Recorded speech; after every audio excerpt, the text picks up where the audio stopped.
In the sugar story, the first thing we need to reduce is not the sugar itself, but in talking about its relationship to calories and kilojoules. These are units of energy, which could be spoken about in anything we eat, not just sugar alone. Within the conversation of sugar, it's not its unit of energy we need to place the importance on, but rather its effect on our hormones. Sugar is an addictive poison which causes chaos in the body, and we're going to explain why. Sugar kills. Let's give you a bit of a rundown of what's been happening in the last 70 years in the whole sugar story. In the 1950s, studies showed that if you feed sugar to animals, they become pre-diabetic and fat. They develop what we now call the metabolic syndrome, where your triglycerides go up, your HDL cholesterol falls, you develop insulin resistance, you get obesity, you get interabdominal fat, you get inflammation, and basically the whole body shuts down because every organ is sick. Why? You're constantly polluting your blood. Sugar is the thing that's driving most disease today. In the 60s and 70s, you had milk delivered to schools to make sure the kids were getting enough calcium in their diet. This was all well and good then as a token effort and care initiative to make the population healthier, although now food manufacturers are pouring large amounts of sugar into the milk. Why? Sugar is addictive, and you can sell more of, well, anything if you put sugar in it. In the 1970s, a new kind of processed sugar was introduced called high fructose corn syrup.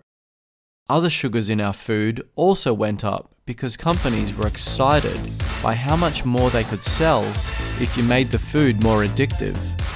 In the 1980s, we saw the introduction of sports drinks. Gatorade started us off with a high salt, high sugar drink, which was supposedly intended for athletes. Who drinks Gatorade and Powerade today? Children do.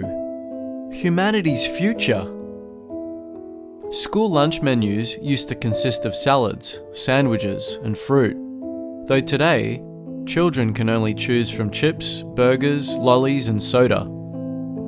Today, fat consumption has gone down, and sugar consumption has gone up, and so too has heart disease, obesity, and cancer. People are on statins to control their cholesterol, though cholesterol is needed to produce hormones. People continue to eat high sugar diets, which takes them further away from ultimate health. Sugar has been shown to be responsible for obesity, diabetes, cancer, hypertension, stroke, fatty liver disease, and many others. Study after study has shown that low-fat, high-sugar diets cause all of these diseases mentioned. So why are they still teaching in schools and universities to lower fat and increase sugar consumption? Why are the articles in magazines and newspapers telling us to follow the food pyramid?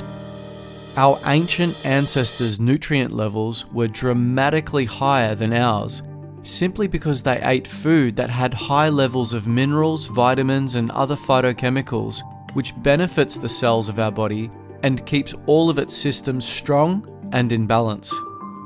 Eating a balanced diet is the right advice, though we've seriously muddied the water of our understanding when it comes to specifics. Serious nutrition research will help you to understand that a balanced diet should not contain high levels of empty food. That is, food that is devoid of nutrition but is high in sugar, which is exactly what that lower, larger section of the food pyramid is. Cheap sugar, which helps food companies to thrive. The system of eating well should have no pyramid. The A to Z Health program teaches this in two categories: food that benefits our cell structures and food that doesn't. That's not where we stop though, because in modern food science, companies are able to take certain elements, like fructose, out of healthy food and use it by itself, separate from its once beautifully created package of life-giving nature. An apple, for example, has a little bit of fructose, And if you take the fructose out of 100 apples and then place that in one processed item filled with other ingredients from other foods, it becomes unhealthy. Food scientists are paid to get the taste of a food perfect for your palate, so that you can't help yourself in buying it again. Your hormones start to crave these high-energy foods. This is the process world we live in, and this is why we're fat and disease-ridden. The number of obese children in the last 20 years have doubled, and this is due to a high-sugar diet. Studies showed that if a child is diagnosed with diabetes before the age of 15, then their lifespan is decreased by 17 to 27 years. A little word about enzymes. Our body sorts out which enzyme is needed to break down which food. Turns out that the enzyme fructokinase, the enzyme needed to break down fructose, depletes the body's natural energy source, ATP. The enzyme known as glucokinase helps to generate ATP. Let's not read too much into the names as far as fruit consumption goes, because in fruit, there's fructose and glucose. The issue with fructose is only when it's taken out of a fruit and put into another food in higher proportions. In a piece of fruit, you get vitamins, minerals, fiber, and water, as well as glucose and fructose. So the amount of fructose is neutralized quite considerably. What the liver does to fructose is really unique. Fructose doesn't suppress the hunger hormone ghrelin. Acute fructose doesn't stimulate insulin or leptin. If insulin doesn't go up, then leptin doesn't go up, meaning your brain thinks you haven't eaten. So because glucose is either burned instantly or stored in the liver as glycogen, it doesn't create the issues that fructose does. Fructose isn't stored in the liver and makes uric acid go up. The uric acid is the thing which leads to cardiovascular disease, obesity, hypertension, and the other diseases mentioned. Uric acid also inhibits nitric oxide, which keeps the blood vessels healthy. When we lower sugar and increase our consumption of beneficial enzymes, our system then starts to revive itself, because it's no longer running at a toxic, acidic level, but rather alkaline and clean. We've developed traditions and habits that are so ingrained, we think it's actually healthy to eat sweets and cakes as a treat. The example to give you is this. The old line your parents used to say to you, "Eat your dinner first, and then you can have dessert." Do you see the problem with that? Instead, consider saying this to your children. Eat your dinner. It's yummy. It's awesome. It's nutritious. It's tasty. And will make you feel happy. Eat until satisfied.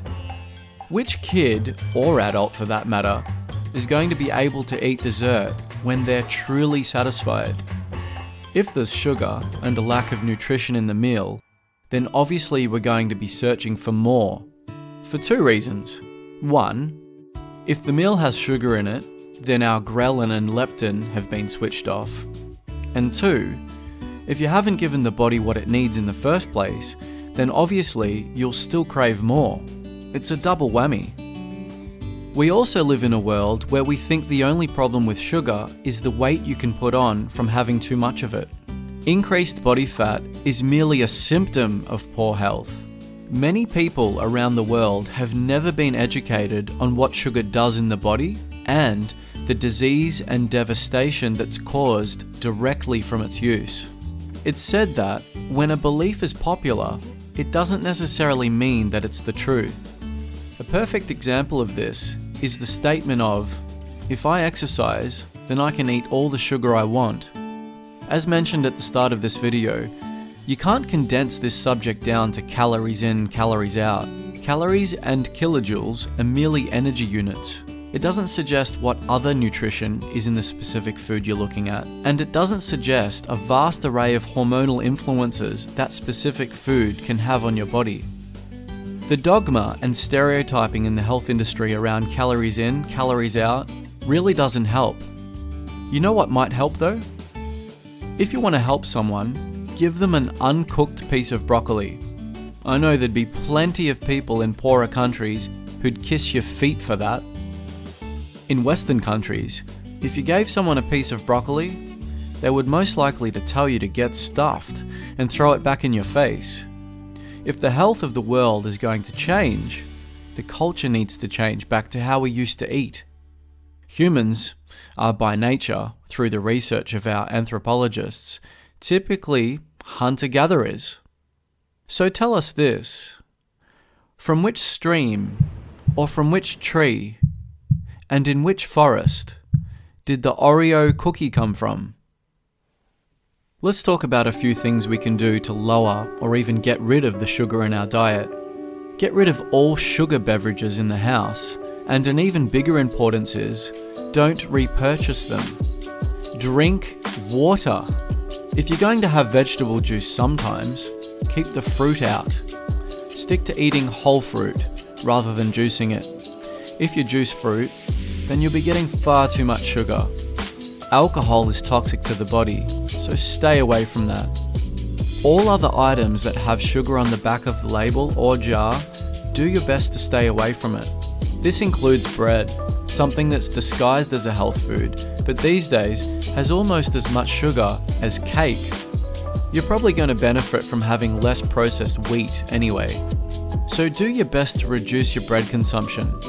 Vegetables should provide most of your carbohydrate needs, which can include some potato and rice.